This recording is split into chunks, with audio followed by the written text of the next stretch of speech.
जो बीएसपी की मीटिंग लखनऊ में बहन जी ने बुलाई थी, उसमें पूरे प्रदेश से सभी जो जिम्मेदार लोग थे सभी को बुलाया गया था।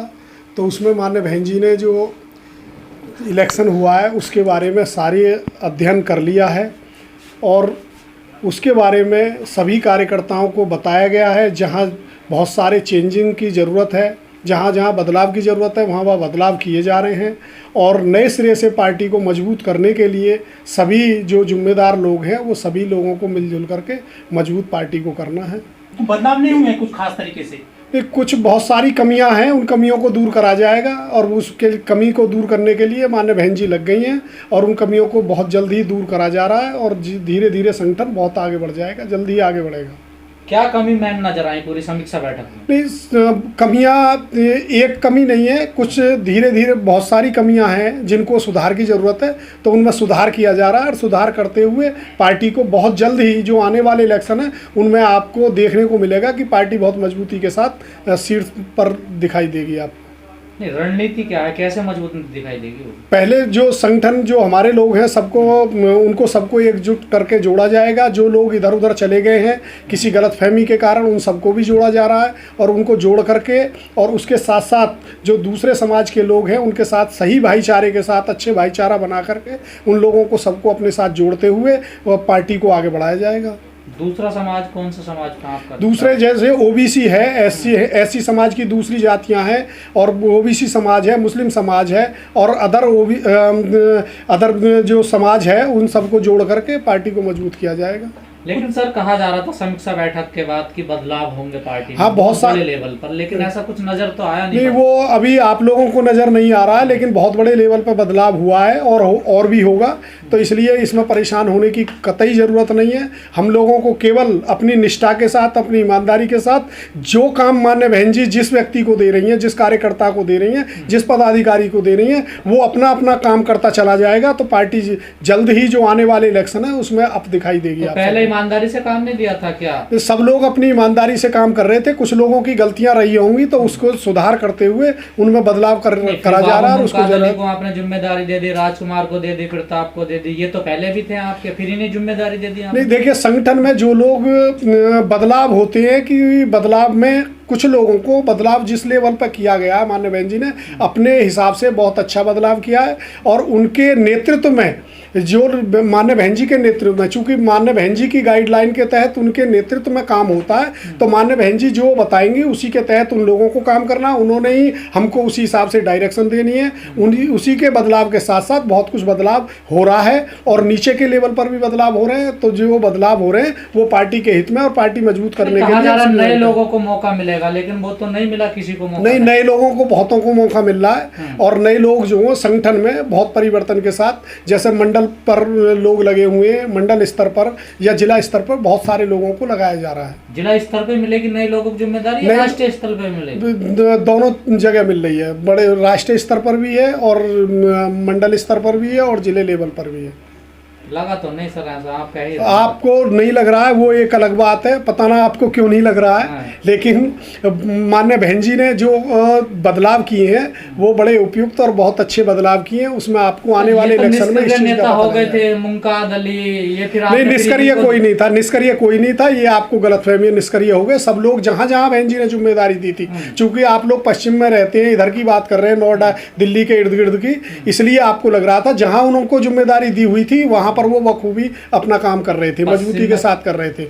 वो पूर्वांचल के साइड माननीय बहन जी उस समय काम ले रही थी तो उधर मजबूती से काम कर रहे थे। तो कहाँ मजबूती नजर आई है सर, बताइए? चुनाव में तो नहीं, चुनाव में तो पूरा सब जगह पर जो माननीय बहन जी ने अपनी प्रेस कॉन्फ्रेंस में बताया था वो चीज़ें रही हैं और उनमें माननीय बहन जी ने उनको ध्यान में रखते हुए बदलाव किए हैं और बदलाव के साथ साथ जो जुड़ाव है वो लोग जुड़ेंगे अब, और हम लोगों की सबकी संगठन के लोगों की जिम्मेदारी है कि सब लोग बदलाव के साथ साथ लोगों को जोड़े, अच्छा भाईचारा बनाए और सबको साथ लेकर के फिर हम नई सिरे से किसी मुसलमान चेहरे को बड़ी जिम्मेदारी मिलेगी नई भागीदारी के साथ, नया चेहरा कोई ऐसा कुछ? नहीं, मुस्लिम जो लोग हैं हमारे यहाँ काम कर रहे हैं, पार्टी में मजबूती के साथ लगे हुए हैं। नहीं, काम तो आपके यहाँ शमसुद्दीन राइन भी कर रहे थे। तो शमसुद्दीन राइन जी को बहन जी ने हटा तो दिया इधर से, अब दूसरे जिम्मेदार लोगों को लगाया है। नहीं, नए लोगों की कोई व्यवस्था की जाए? हाँ, नए लोगों के लिए, मार्च हो रहा है। हाँ, नए लोगों की व्यवस्था है, संगठन में सबको जगह है। और 50% माननीय बहन जी ने कहा युवाओं को संगठन में प्राथमिकता पर रखना है, यानी 50% लोगों को उसमें लगाना है। सर, कुछ लोग कहते हैं कि बीएसपी जो है बहुजनों की जो विचारधारा थी उसको भूल गई है, सर्वजनों की बात करती है अब। नहीं, देखिए, बहुजनों की बात और सर्वजनों की बात, देखिए, केवल टू केवल अगर हम एक ही बिरादरी या एक ही की बात करेंगे तो उससे सरकार नहीं बन सकती। सरकार जो बनेगी, हमेशा सरकार बनती है सब लोगों के सहयोग से। हाँ। तो इसलिए सबकी बात करना बहुत ज़रूरी है और सबके साथ सरकार बनाई जाती है। एक आदमी या एक बिरादरी के साथ सरकार नहीं बनती कभी भी। बीजेपी तो नहीं करती, कहती हमें मुसलमानों को वोट नहीं चाहिए। बीजेपी कहती होगी, लेकिन उनके यहाँ बीजेपी नेता नहीं है क्या? टिकट भी नहीं देते हो तो देखिए चुनाव लड़ने के लिए। नहीं, अगर वो नहीं देते, उनकी अपनी विचारधारा है। लेकिन सर्वजन जो लोग हैं, सर्वजन को सबके साथ सम्मान के साथ सबको भारत में जैसे रहने का हक है, उसी हिसाब से सबको नहीं सर, अपना फिर भी वो अपना सरकार तो बना रहे हैं ना, देखिए सर, किसके? जीत रहे हैं हर जगह वो। नहीं, तो उन्होंने क्यों नहीं देते? और वो आप सबकी बात करने के बाद भी हार रहे हैं। नहीं, देखिए, ये चीज़ें जो है, ये वो जो राजनीति कर रही है बीजेपी, वो ये राजनीति ये कर रही है, हिंदू मुस्लिम की बात करती है ना, राष्ट्रवाद की बात करती है ना, गाय की बात करती है। इसलिए जब वो इस ढंग से बात करती है तो वो जो मुस्लिमों का डर दिखा करके तो हिंदुत्व की बात करती है, तो हिंदुत्व को एक तरफ कर रही है। ये जो राजनीति प्रदेश में हुई है इस बार, यही तो हुई है।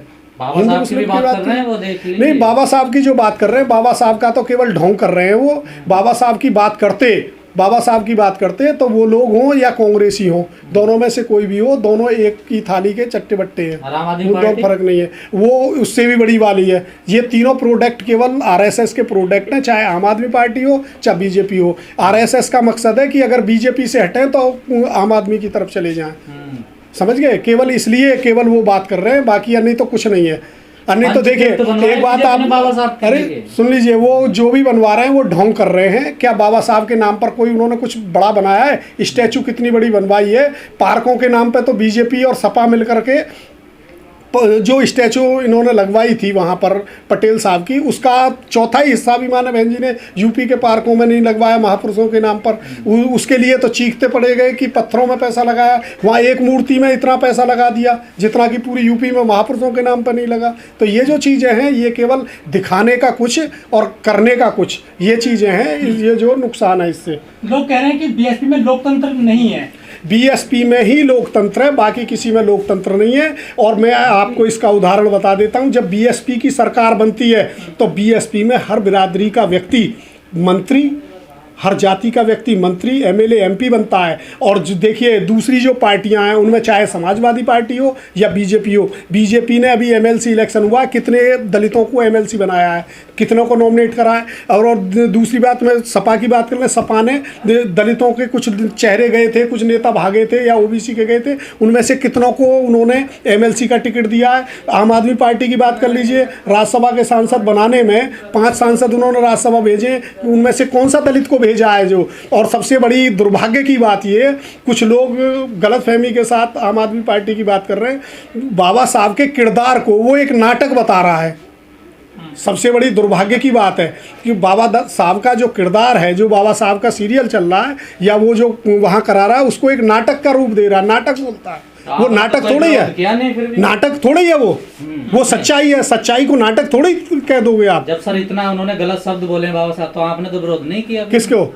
हमने विरोध आपके सामने कह नहीं रहे हैं, अभी भी कह रहे हैं, हम अभी भी कह रहे हैं। लेकिन जो हमारे लोग उनसे ये आस्था रखते हैं या उनके साथ जो जुड़े हुए लोग हैं, उनको ये बात समझनी चाहिए ना। वो क्या समझ रहे हैं उसको? सर, बीएसपी ने प्रबुद्ध सम्मेलन तो किए ब्राह्मणों के लिए, लेकिन मुसलमानों के सम्मेलन क्यों नहीं किए? देखिए, मुस्लिम जो लोग हैं, मुस्लिमों के सम्मेलन बड़े लेवल पर नहीं हुए, छोटे लेवल पर मुस्लिमों के भी हुए हैं। लेकिन प्रबुद्ध सम्मेलन जो वो ज़्यादा बड़े जिले लेवल पर हुए हैं। चूँकि जिले लेवल पर हुए हैं इसलिए आप उसकी बात कर रहे हैं, वरना मुस्लिमों में भी मीटिंगें लगातार होती रही हैं। क्या इतना वोट मिला आपको ब्राह्मणों का? नहीं, वोट नहीं मिला, वोट तो सारा का सारा शिफ्ट हो गया ना। नहीं, अब किसी चीज़ का फ़ायदा और नुकसान का आकलन पहले नहीं किया जा सकता।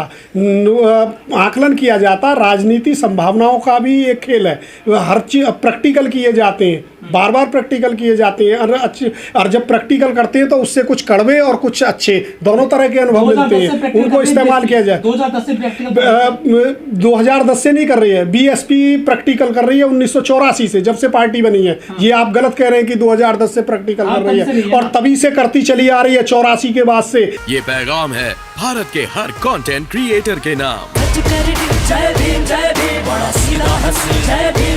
जय Bhim app available on the play store and Apple app store now.